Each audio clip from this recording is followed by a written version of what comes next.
Yo, what is good, YouTube? Today we're back with another movie on Movie Mondays. And before we get into this, if you'd like me to review a certain movie or a certain any movie at all, comment that down below. And if you're new to my channel, leave a like and subscribe. It helps me out my channel a lot.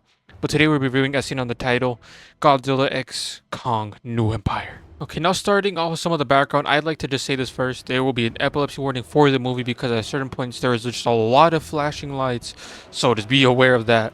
But this movie is a sci-fi action monster film made by Legendary, who are partial owners of Godzilla and probably Kong or King Kong if I'm not mistaken. But this movie was released in March of 2024 and had a budget of around $135 million. And also to be known, this is the 5th movie in the MonsterVerse which is created by Legendary.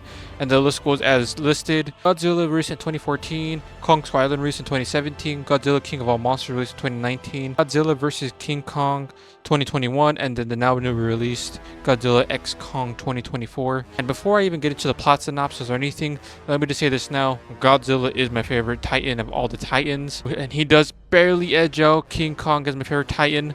And my favorite movie of the MonsterVerse is Godzilla King of All Monsters. Barely, and I mean barely, edging out Godzilla versus King Kong. Barely though, like it is really close, like how close they are, how much I enjoy both of them. But now getting to the plot synopsis, this is a spoiler-free review.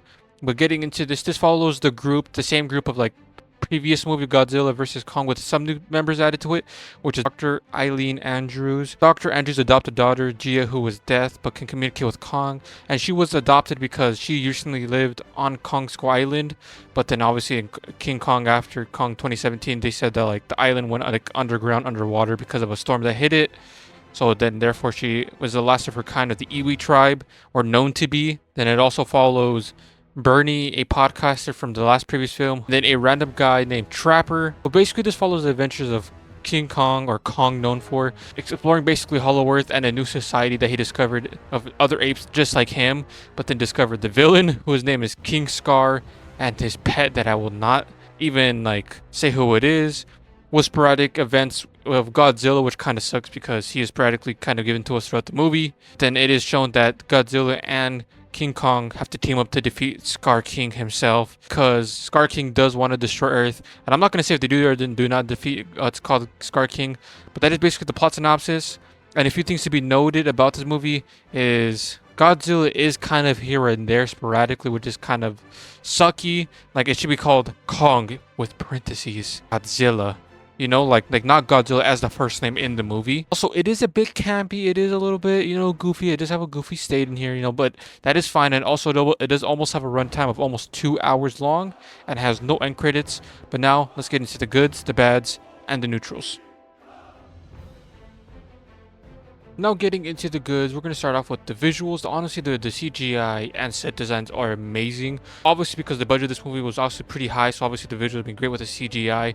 So what they do with the visuals are amazing. And same thing with the color grading, dude. The colors pop. Like this is just a very vibrant and colorful movie. Like there's like really no dull scenes. There's like just grays, browns, and blacks. Like it is an actual vibrant and colorful movie, which I do enjoy. Like it is a nice visual movie to just look at. Now getting into just some of the Kong scenes, dude. Honestly, there's some parts of the movie where it's like no dialogue at all for actual minutes of the movie, where it's just Kong in Hollow Earth just doing his own thing, doing his routine, fighting, like animals on Hollow Earth that he has to. Like honestly, just the Kong scenes are amazing. And then another good scene for Kong is when he meets Zuko. And let me just say this: Kong hit a home run with Zuko. It was amazing and it was hilarious and I loved it. And speaking of Hollow Earth, freaking the monster designs, dude, and like the creatures that are here, dude, in Hollow Earth are so good. I love like the creature designs and like how everything looks in Hollow Earth. It is just amazing. Now getting into some of the minor ones that I do like enjoy are the Titan fights. Don't have the stupid human cutaways where it's like a Titan fight cuts away to like a 20-second human dialogue that it was not necessary. Like it's just this purely unadulterated, pleasurable Titan fights. When a Titan fight happens, you know it's gonna last a long time. Then also too, the Godzilla atomic breath and its sound effects. I mean, who hates like the ramp up of the like it's just such a good sound effect. And I love the atomic breath. I mean, I always loved Godzilla's atomic breath. And the final good of this movie is Doug, the strongest Titan known to the universe, known to any Godzilla film, known to any Titan movie ever. Doug the Titan, Doug the animal. He was shown in Godzilla vs. Kong, and we're lucky that he didn't kill Kong. or Godzilla, because Doug is him. I love Doug so much that I'm so happy that he's in this film. But those were the goods. Now let's get into the bads. Getting into the bads, which there are a few of, starting off with humans. Just some of the dialogue is just such an exposition dump. Like, honestly, I could prefer this movie without the humans. Like, I'm sorry because these actors are really good in this movie, but just the writing and the dialogue just doesn't do them any justice. Like, the dialogue is just bad in some points. Like, I'm not even kidding. Like, at some point, it's like the girl is gonna press a button, and the guy says, no, no. In that exact cadence, too. Or freaking when like freaking a ravine is shown, the person's like, oh look, a ravine, like a ravine. Is like, yes, I can see that. But moving on from that, the camera blur. For some reason, like there's some scenes that are like a little blurry around the edges of the frame of the film, which is like throwing me off a little. So that is also weird. Also, the evolved version of Godzilla, because he does evolve in this movie as shown in the trailers, and it's just weird. Like, I don't know, they make the design of the evolved version is just weird to me, if that makes sense. Like, I don't know, it's just too weird for me. Then also, speaking of Godzilla, the lack of Godzilla. He's in this movie for like at most 30 minutes, and this movie is at almost 2 hours long, and it has Godzilla in the name, and he's not even in it for half the movie. It doesn't make any sense.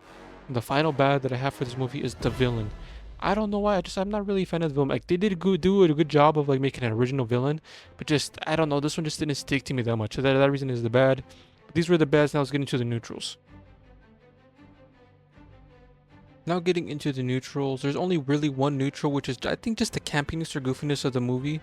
And it's not a good or bad thing, you know, it's just if you prefer like a goofy or more like saturated Godzilla x Kong film, then, you know, you'll like this. And if you don't, then I guess you won't enjoy this movie. For me, it was whatever, you know, I didn't mind it as much. So for me, it is just a neutral, and it is here. But those were the goods, the bads, and the neutrals. Now let's get into the rating. Honestly, in the beginning of recording this video, it was a little weird how to rate this movie, because I was like, it does have like some like good and bad stuff, but I do appreciate what it is not trying to be. It's not trying to be a serious movie. Like, it is just trying to be an unsaturated like movie, and like it doesn't take this stuff too serious. Like, and like, it knows that. As I think the director's movie, like said, he's going for like a Saturday cartoon type of feel, and he achieves that perfectly fine. But this movie does have a lot of flaws, but I can appreciate what it does right. Like, for example, like fights. The designs and the visuals are amazing, but then the flaws are just standing out like more than pizza at a burger party. And yes, that is the best joke I could have made on the spot, because that is just improv. For those reasons, I'm gonna give it a 7 out of 10. It is not bad. It is honestly a pretty good movie. It is kind of just like a fun, dumb film. You know, it's time for Brendan just to have a good, wonderful times watching giant animals fight. And I would honestly recommend this movie. It is an enjoyable watch, you know, which is some dumb action in it. So this is 100% worth the watch. And if you guys enjoyed this video, comment down a movie you would like me to review. Also, comment down a part you enjoyed about this movie or one that you disliked and why you did, without spoiling it. But leave a like, subscribe, and comment down for more. Have a wonderful day. Bye bye.